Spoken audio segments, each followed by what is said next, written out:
Hello, I'm Susan Elliott, and today we're going to be speaking with Christopher Koelsch. Christopher is the president and CEO of the Los Angeles Opera, a company with which he has been affiliated since 1997, basically working his way up through the ranks to the top job. He has been in this position since 2012, during which time he's overseen 40 productions, including 6 world premieres. And at the moment, he's overseeing a rather brand new season for fall of 2020.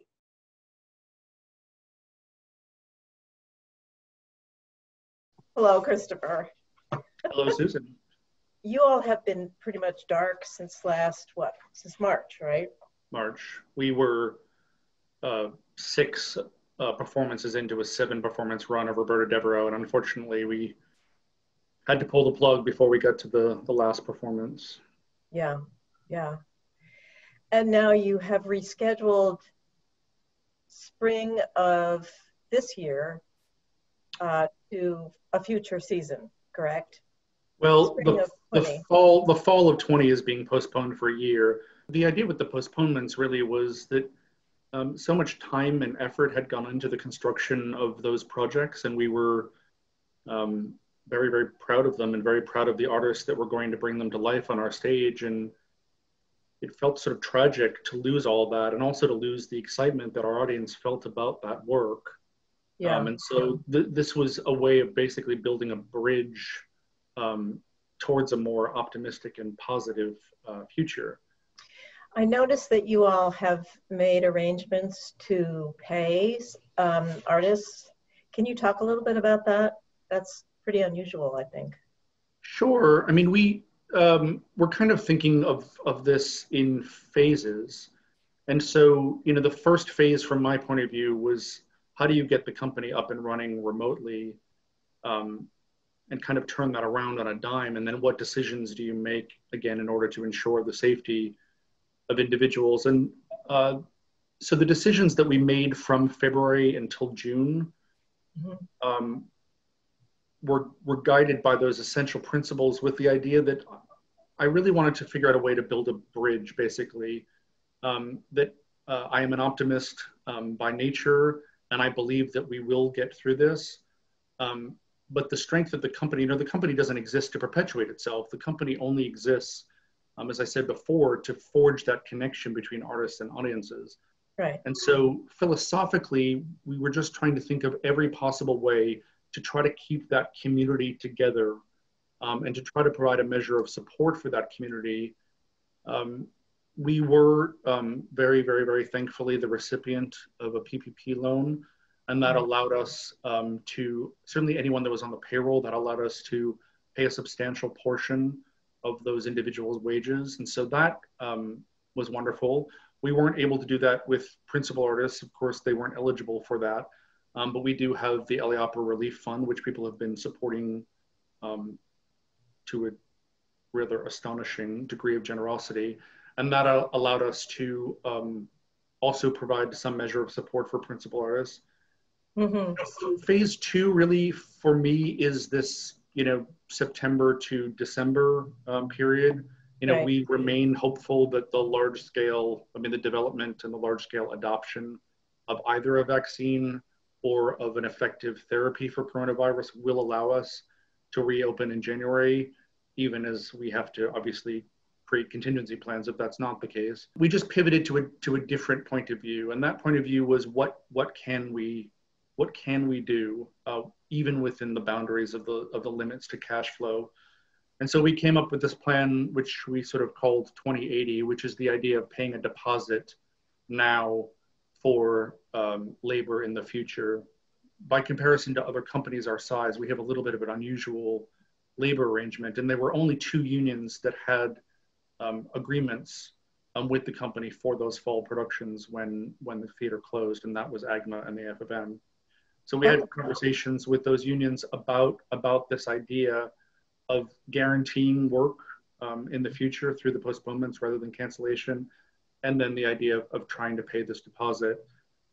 Again, we're treating the rank and file differently than we're treating the principal artists in a way that is miraculous to me 85%, all but 3 individual principal artists were available to remain amazing. with the shows and the postponement. I mean, really miraculous. Yeah. And so all of those individuals received 1 performance fee, again, as a deposit against the future work. And then the 3 individuals that unfortunately weren't able to reschedule, we have offered future contracts. And again, the philosophy here for me really is how do we build a bridge from the very uncertain present to a more secure future, and then how do we bring as many people as we possibly can over that bridge. And on the staff front, you know, most of those individuals are as busy or busier than they've ever been because they're having to pivot to a totally new skill set and totally of engagement. And so we did have a small handful of layoffs, and we do have about 20 individuals on the staff who have gone into our work share program.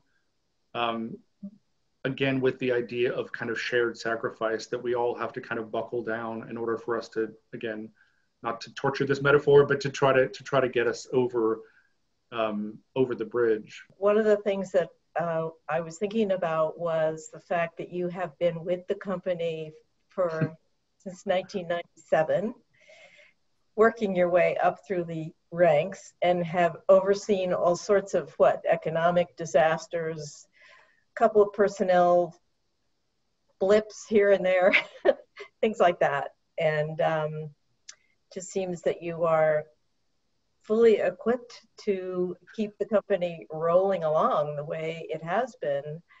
I wonder if you might talk a little bit about the digital shorts that you all have planned for the fall.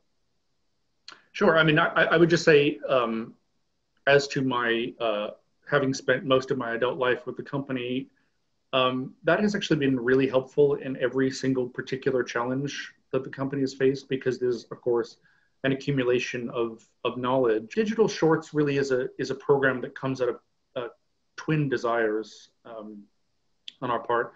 The first is a reflection of the fact that the level of engagement that we're seeing from audiences on our digital platform is just astonishing to me. I mean, we've had over 600,000 people engaged in those programs since we launched them in March. And what that says to me was that there was kind of a sleeping giant of an audience. But I do think that for me, there was a seed that was planted there, that this is an incredible opportunity to engage with artists and with audiences. And again, to forge a connection between the two through this powerful new means. And I am somewhat embarrassed that I hadn't really thought about it in this way before. You know, opera, when we think about opera in a digital space, we often think about, you know, cameras filming a live performance. And while that has value, I think that what is interesting to me to explore is how do you create work which is native to the digital space? And how do you create work that can only exist in that space, and then really lean into the possibilities of that? That's what really excites me. And so Digital Shorts is really born out of that. It's an experiment. I consider this to be the first step in what will be a company initiative, a permanent company initiative going forward. So, you know, we think of the opera as having kind of 3 foundational focuses: the main stage, off-brand, which is of course our experimental wing of the company, Connects, which is our education and community engagement program, and now this LA Opera at Home platform. It opens up exciting possibilities, and it's frankly been really fun to work on. 2 questions. One is, to what degree were you all ready to jump online? I guess that's the first question. The second one is, I wonder if you could take us through the specifics of coming up with a digital short and precisely how that works. How ready were we to go online? From a staff point of view, it happened, to be totally frank, overnight. We have an extraordinary IT team, and frankly, they were sort of visionary in preparing us for this moment. And it's not because they saw the pandemic coming, but they just they're very much in touch with that world and the world of remote work. And so we were basically ready to go. We had the infrastructure built to be able to do that overnight. So that part was maybe a little bit easier. The launching the LA Opera at Home program, that kind of also launched overnight and really is a testament to the incredible zest and evangelism of the staff to maintain that connection to artists and audiences. You know, digital shorts in some ways was an outgrowth of our sense that we were looking for the next kind of level of creativity and sophistication in that program.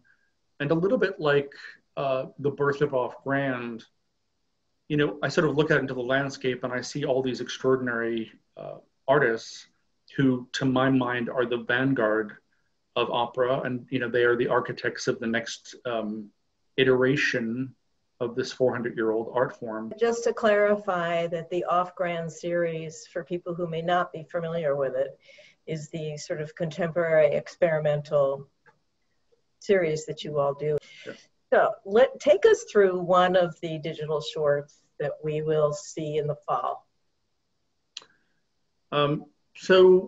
One of them that I think is particularly interesting is the Du Yun piece. That is not a new commission for us, but that's basically a repurposing of a section of her one-act opera called Zola. And we are taking 3 sections of that opera that she has chosen, a suite of 3 selections from it. And each of those pieces is being given to a independent animator. And each of those, and when I say independent animator, I mean kind of an experimental filmmaker who works in animation. Another really interesting project that came to us in a funny way is that I had reached out to Tamar Kali and about doing one of these projects, and concurrently she had been working on another project with the stage director Lila Brown and with the mezzo-soprano Rayanne Bryce Davis, and they'd been working on a proposal that they were going to give to us for Off Grand called the Opera Murder Club, which is a kind of exploration of the deaths of famous operatic heroines. Part of the idea here is to try to deal with as many different kinds of artists, as many different kinds of textures as we can. You know, we're not a film company, and this is exercising, you know, technical and creative muscles that are not native to the company. But that's exciting to me, and I think, you know, as I said before, I'm hoping that we are laying the groundwork for something that is will be a permanent feature of the company.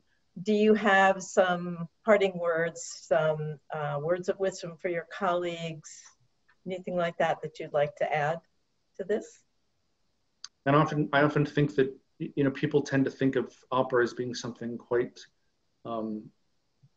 remote, you know, an affectation of the rich. And I think that our jobs really is to assert that the art form is vital and vibrant and essential to people's lives. And, you know, the connections that are possible, the sense of commonality, the sense of catharsis, that's never been more important than now. And so I think that we have an obligation to fight for it. And I certainly am, wouldn't say I'm enjoying the fight, but it feels like a ennobling effort to try to figure this out. Right. Fighting the good fight. Well, thank you, Christopher. It's been great. Thank you so much. Thank you for having me.